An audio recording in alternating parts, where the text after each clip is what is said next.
loi qui a été votée en juillet dernier sur la réforme de l'apprentissage m'inquiète, notamment, j'ai peur qu'elle casse la dynamique au niveau de la région des Pays de la Loire qui a pu être engagée depuis ces dernières années, notamment depuis la mise en place de notre plan de relance de l'apprentissage. La mise en place de ce plan de relance de l'apprentissage, c'est vraiment le fruit d'un travail collectif avec l'ensemble des acteurs et aujourd'hui qui porte ses fruits, puisque depuis 2016, nous sommes en constante augmentation en nombre d'apprentis et pour la rentrée 2017, c'était 6,8% d'augmentation d'apprentis en région Pays de la Loire. Et puis c'est surtout la proximité que la région pouvait avoir par rapport aux acteurs de l'apprentissage. Une proximité et surtout une réactivité.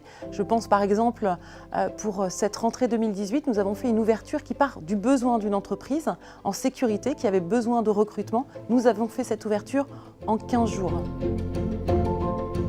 La gouvernance va être confiée aux branches au lieu des régions.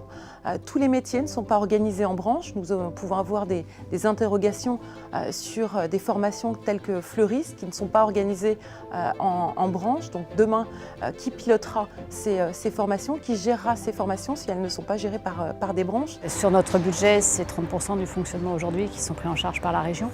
Donc la réforme pour nous, c'est un bouleversement de notre modèle économique.